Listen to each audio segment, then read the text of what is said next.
Hello, everyone. Welcome to From the Heart. I'm Joshua. And I'm Mary. We're excited to bring to you all that's new and good when it comes to the arts in Central Florida. Today, we're talking with Robin Cowie, Creative Director of the Dr. Phillips Center for the Performing Arts.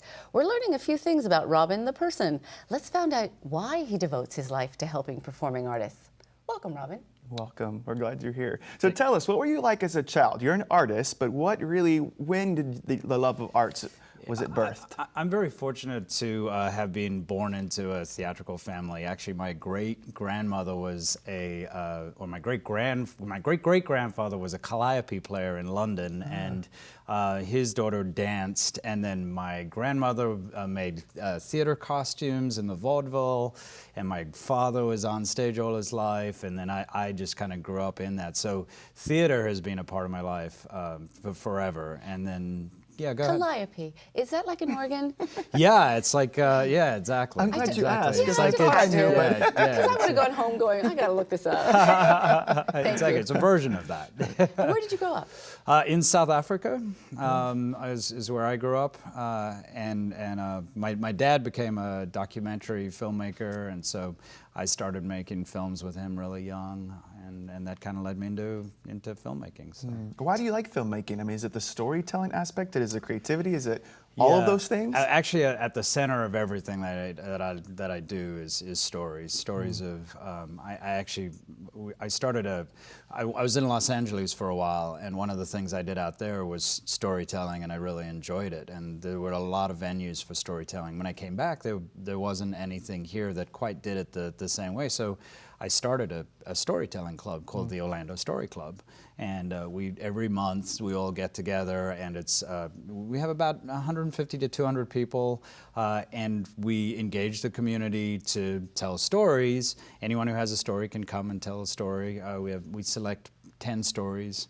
And we do it for charity. All the proceeds go towards charity. And storytelling really does form the heart of everything, whether it doesn't really matter the art. At the center, it's about human emotions. And I think telling stories and examining stories really helps us all connect with who we are as individuals, and then more importantly, maybe who we are as a community and who we are as a collective. So. I think it's a beautiful thing that you do. Mary's been to it, and she has talked very, very highly about it. And I love the fact that you said in an earlier segment that you love community, and that you're tying your storytelling into giving back to charities. And really, that is, that's a neat thing that you're doing with that. Well, what are some of the stories that you've told that are some of the best stories? Maybe both through filmmaking or even in the story club, or. Oh my gosh,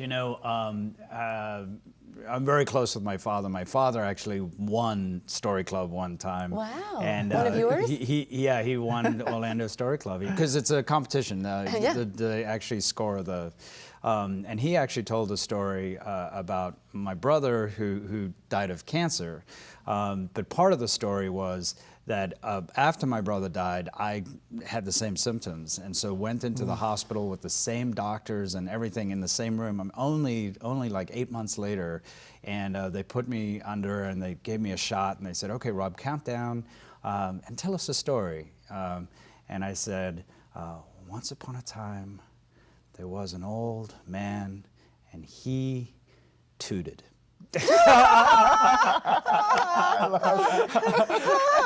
I was out.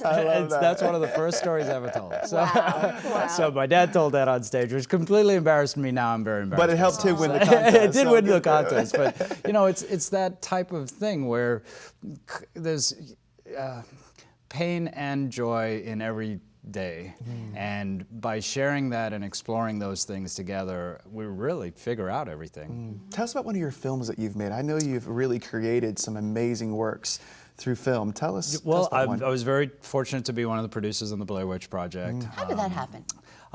We all became friends at the University of Central Florida, and two of the guys had been talking about a film called The Woods Movie.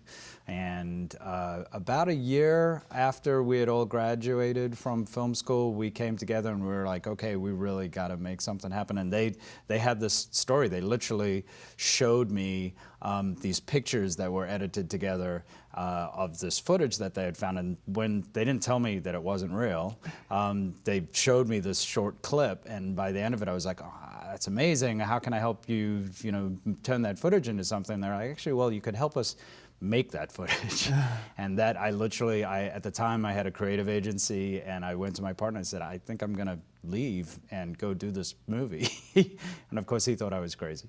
But 2 years later, we sold the movie at Sundance. It was wonderful that it was as successful as it was, but we also got like a front seat as to what it really is like. And I'll tell you this, every cliche you've ever heard in Hollywood is absolutely true. Yeah. So, Like what?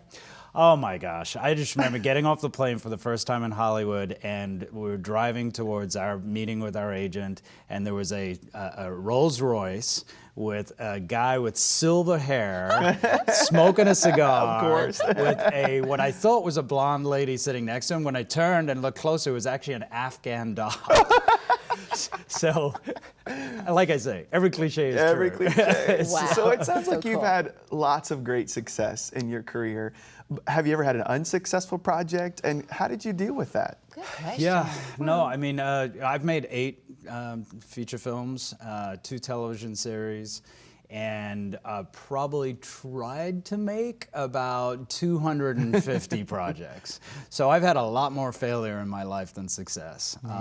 And that is part of the creative process. Any artist who you ever talk to, says that you destroy a lot more than you create. I mean, ultimately, that is the creative process. It's trying and failing and trying and failing and trying enough times that hopefully somebody will like what you're doing. Yeah, I mean, there's so many great schools here in Central Florida, like a Full Sail, where there are so many aspiring filmmakers and directors and producers who will probably watch this clip.